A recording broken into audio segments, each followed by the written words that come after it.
Bonjour à tous et bienvenue dans le Duel de l'écho sur France 24 en compagnie de Philippe Manière. Bonjour Philippe, bonjour. Président de Footprint, consultant éditorialiste à Challenge et sur France Culture. Cette semaine, j'ai le plaisir de recevoir John Palassin. Bonjour, vous êtes conseiller régional Languedoc-Roussillon, Midi-Pyrénées, ancien conseiller d'Arnaud Montebourg. Alors les 18-24 ans auront-ils bientôt droit aux minima sociaux comme leurs aînés? Christophe Sirugue a remis un rapport à Manuel Valls. Pour le député PS, l'ouverture du RSA aux jeunes serait le signe que la jeunesse est bien la priorité des politiques publiques. Alors ouvrir le droit au RSA à 21 ans coûterait 3,1 milliards d'euros, mais réduirait le taux de pauvreté de 3,8 points d'après son rapport. Alors le système actuel est-il inefficace et coûteux? Les minima sociaux pour les jeunes sont-ils la solution? Quelques réactions, on en débat ensuite. La priorité de la réforme, c'est de revoir l'architecture globale des minima sociaux. Et dans cette architecture globale, je considère qu'il n'y a pas de raison d'avoir de barrière d'âge. Donc il faut qu'on embrasse l'ensemble des habitants de notre pays pour qu'on puisse correspondre aux situations de précarité dans lesquelles ils peuvent se trouver. Le RSA, ça va nous aider un petit peu, mais ce qu'on veut, c'est avoir un travail avant tout, voilà, et pas dépendre en plus de l'État. Payer le loyer, etc., c'est compliqué. Oui, moi, ce serait vachement intéressant. Ouais. Ce qu'ils veulent les jeunes, c'est un emploi, c'est des études, c'est travailler. Et c'est pas forcément 200, 300 euros pour aller chercher un jean ou une paire de baskets. Ça sert à rien. Moi, je suis pas trop pour le RSA à 18 ans, mais par contre, je suis plus pour les formations, donc en alternance, qui sont rémunérées pour les jeunes, pour accéder à un boulot, un travail, où on apprend en même temps le boulot. Tout ce qu'il ne faut pas faire, tous ceux qui disent ça ont choisi la logique du chômage, au fond. Ils ont choisi la logique du chômage et de l'assistanat. Nous, on choisit la logique du travail. Il faut développer notre pays, il faut redresser notre pays, il faut croire en l'entreprise. Alors Philippe, c'est de l'assistanat. On voit bien ces jeunes, ils veulent un emploi avant tout. Hein. Oui, moi je suis frappé. Ils veulent une formation, c'est intéressant. Je suis frappé. Bon... Alors c'est jamais représentatif. Hein. Il y a 5 personnes, ça se sauve, il y en a 10 000 qui pensent autrement. Mais enfin, dans ce qu'on voit, et pas seulement dans vos images, mais ce qu'on voit en général, il y a, je trouve, une assez grande maturité des jeunes gens qui sont interviewés. Donc c'est quoi? C'est le symptôme de l'échec de la politique de l'emploi? Non, mais le travail, c'est quoi? C'est bien sûr le revenu. Donc quand il y a des gens qui ont un problème de revenu, c'est pas absurde que dans un pays riche, on s'en occupe. Mais c'est surtout l'intégration, c'est la fierté d'appartenir à quelque chose qui se fait en commun. Donc le RSA ne peut pas se substituer à l'objectif de tous les objectifs qui est faire que ce soit plus facile de trouver un emploi pour les jeunes gens de 18 ans. Alors il y a plein de sujets derrière, il y a la formation des 18 ans, comme vous savez, il y a tous les ans 150 000 jeunes qui sortent du système éducatif français sans la formation qui leur donnerait la possibilité d'arriver sur le marché du travail dans de bonnes conditions. Bon, il y a des tas de sujets derrière.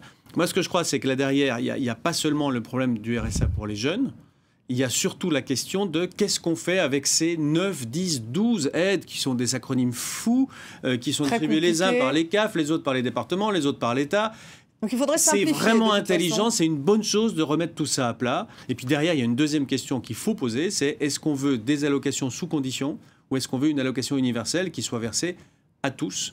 Parce qu'on est dans un pays qui peut se le permettre et que dans le fond, ce serait plus simple de verser à tous une certaine somme plutôt que de demander à chacun d'aller cocher les cases pour 9, 12 aides servies à 15 guichets différents. Ça, c'est un sujet qui ne peut pas être un sujet de fin de quinquennat.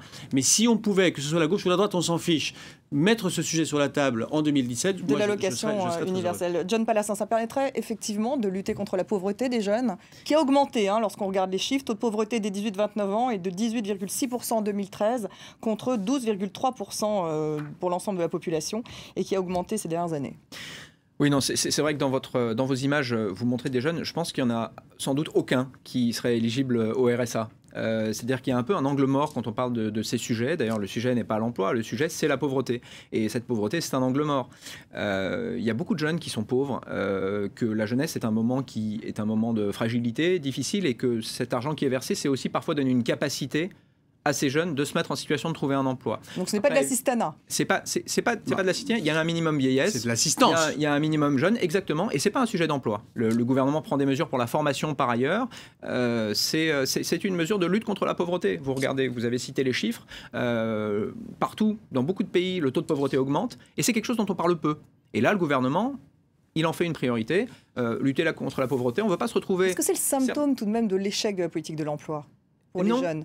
Non, parce que si on demande de l'agilité, et le gouvernement semble demander de l'agilité, des réformes, etc., il faut bien veiller à ce que ce ne soit pas la traduction pour un gouvernement socialiste, que la traduction de cette politique soit l'explosion de la pauvreté. Vous regardez les courbes en Allemagne, on parle souvent des réformes Schröder, etc. Bon, le chômage a baissé, est passé à 6%, et la courbe de la pauvreté, elle a augmenté de façon symétrique inverse, plus 40% de pauvreté. On pense qu'on ne souhaite pas ça, pour la France. C'est pour ça que le gouvernement essaye de marcher sur ses deux jambes, avec des actions pour la formation. 3,1 milliards d'euros de coûts. Oui, c'est un peu ça le problème. C'est que si on était riche, on pourrait se permettre de dire on en donne encore un petit peu plus. On est, je vous rappelle, le pays qui taxe le plus et le pays qui dépense le plus, 1 ou 2 confettis scandinaves selon les années. Donc on n'a pas les moyens de jeter de l'argent par la fenêtre en disant c'est super, il y a un problème, on l'a identifié, on paye. L'impôt est plus élevé en France sur les ménages que nulle part ailleurs. Il y a encore des statistiques qui sont sorties il y a quelques jours. Il n'y a pas de pays pour les familles où l'impôt pèse plus lourd en proportion du salaire que la France. Donc on ne va pas augmenter encore les impôts. Et la dépense publique est considérable. Sur la pauvreté et sur ces sujets-là, moi je suis très sensible à ce qui vient d'être dit évidemment par John. Mais c'est des sujets qui sont d'une très grande complexité technique. Par exemple, la pauvreté, il faut bien savoir que ce n'est pas une mesure du dénuement objectif. C'est un effet de dispersion. Sont considérés comme pauvres les gens qui gagnent, alors selon les mesures, moins de la moitié du salaire médian, etc. Ça veut dire que vous pouvez avoir un pays où il y a plus de pauvres et où pour autant le dénuement objectif se réduit. Je ne dis pas que c'est le cas de la France. Je dis qu'il faut regarder tout ça de très près. Par exemple, en Allemagne, oui, il y a une mesure qui donne une augmentation de la pauvreté. C'est parce qu'en réalité, il y a une dispersion puisqu'on autorise que des gens qui rentrent sur le marché du travail touchent moins pendant un temps.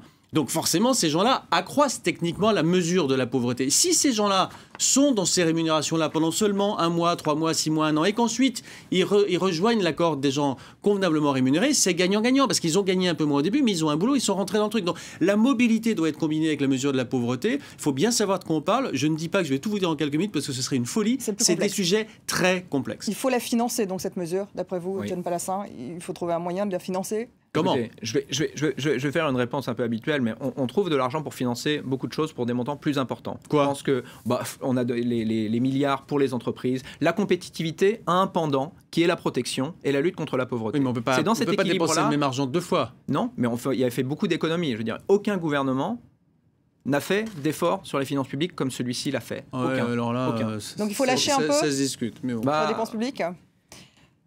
Comment ? Il faut lâcher un peu sur la dépense publique ? Non, il ne faut pas lâcher un peu, il faut faire des économies et puis lâcher un peu parce que je pense qu'on est dans le deuxième temps du quinquennat pour le président, j'espère en tout cas, où, après avoir fait de gros efforts, eh bien, on redistribue un peu et on atteint les objectifs politiques de gauche. On a 3,5% de déficit. Enfin, on ne peut pas faire comme s'il y avait une cagnotte. On ne peut pas faire non plus comme s'il n'y avait pas de pauvreté.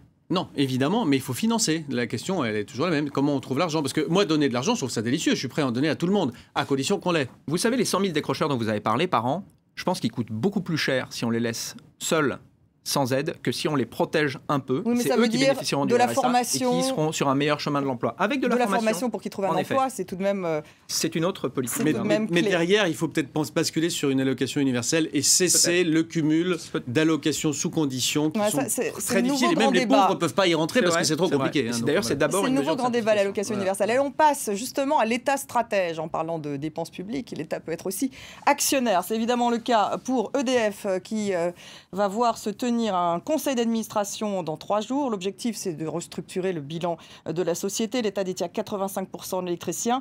C'est le dossier le plus chaud de la semaine. L'autre dossier, c'est celui d'Air France, puisqu'on cherche un successeur à Alexandre de Juniac. Plusieurs noms donc sont cités. Jean-François Cirelli, l'ancien directeur général de GDF. Jean-Marc Janaillac. Alors, l'État est-il un bon stratège ? Il faut savoir que dans Air France, il possède aussi 17,5%. C'est vrai que lorsqu'on fait le bilan, eh bien, ces sociétés ne se portent pas très bien tout de même, Philippe.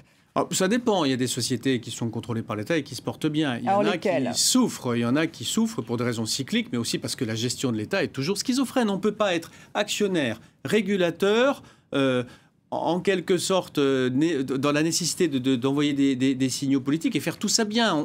L'État actionnaire est schizophrène. Et au surplus, on vient de l'évoquer sur un autre sujet, il est impécunieux. C'est-à-dire que l'État n'a pas un rond. Donc vous voyez, sur ces sujets-là, typiquement EDF est à une phase de son histoire très complexe. Et si l'actionnaire faisait son travail, il pourrait dire, par exemple, je vous donne un peu plus d'argent. Il y a 5-7 ans sur Areva, je ne dis pas que tous les malheurs d'Areva viennent de ça, mais Areva aurait dû être recapitalisé. L'État n'a pas pu le faire parce qu'il n'avait pas un rond. Donc on est toujours dans le même sujet. Il y a quand même une très grande différence dans les deux sujets qu'on aborde là. EDF, vous le disiez, 85%. L'État est quasiment chez lui. Pour être très honnête, il n'aurait peut-être pas du côté parce que franchement, c'est difficile d'imaginer qu'il respecte les actionnaires si minoritaires avec tous les agendas cachés qu'il peut avoir. Et puis de l'autre côté, vous avez Air France qui, alors au contraire, est à 84% privé. Marais, qui est possédé par KLM et par des actionnaires privés, en particulier le personnel. Là, je ne crois pas que ce soit à l'État de choisir le président. Ce n'est pas l'État qui doit choisir le président à lui tout seul. Il y a un comité des nominations, ce n'est pas du tout la même chose. Donc on a un EDF qui a des difficultés importantes qu'on n'aurait jamais imaginées il y a seulement 3 ans, mais qui est en quelque sorte un démembrement de l'État. Et on a un Air France qui est dans une compétition terrible avec des compagnies aériennes qui lui taillent des croupières et qui n'est que marginalement possédé par l'État. Ce n'est pas tout à fait le même sujet. John Palassin, l'État peut-il être un bon stratège ? Je pense d'abord que la question de l'État stratège, ce n'est pas la question de la nomination des patrons. Il y aurait beaucoup de choses à dire sur la sociologie de ces sélections. Et en effet, je pense que l'État stratège, il n'a pas à se mêler du management de ces sociétés. Je pense que là, la ligne a été tracée. Et il le fait de facto. Il le fait de facto en tant qu'actionnaire. Voilà. C'est-à-dire qu'en tant qu'actionnaire, il a une légitimité, évidemment. Il faut qu'il donne sa voix, comme tous les autres actionnaires. Oui. Parce que l'État, ni plus ni moins qu'un actionnaire privé, autour de la table, donne son avis. De même qu'il peut peser au sein du conseil d'administration en tant qu'actionnaire. De même qu'il peut vendre s'il pense qu'il peut gagner de l'argent pour investir ailleurs. Alors Jean-Pierre Levade me disait qu'il faudrait plus justement que l'État ne devrait rester que régalien. Regardez le Crédit Lyonnais, finalement. Oui, mais Jean-Pierre Levade, depuis qu'il a quitté la fonction publique, il ne veut plus d'État du tout. Donc il faut être pragmatique et réaliste. Aujourd'hui, il y a un État actionnaire très intéressant qui, dans des moments stratégiques pour certaines entreprises, peut choisir d'agir d'une façon avec laquelle lui seul peut agir. Sur PSA, au moment où PSA s'est trouvé dans de grandes difficultés, c'est la capacité d'emprunter de l'État.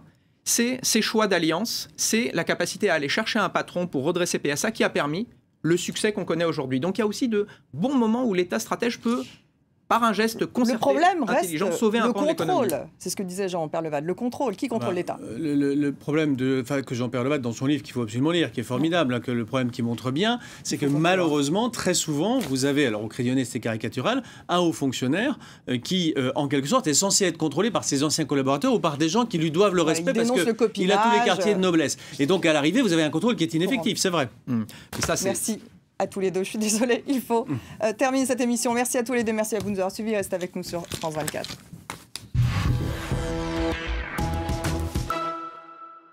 Le pari des arts. Il a débuté sur les planches avec Patrice Chéreau. Depuis, il a joué dans plus de 70 films et a été dirigé par les plus grands cinéastes français. Zinedine Soilem fait son pari des arts. Ce comédien aux 1000 visages nous emmène à la Cinémathèque, à la découverte des plus beaux trésors du 7e art. Amateur d'art, il nous fera aussi découvrir l'artiste peintre Caroline Feint. Le pari des arts, à voir sur France 24 et sur France24.com.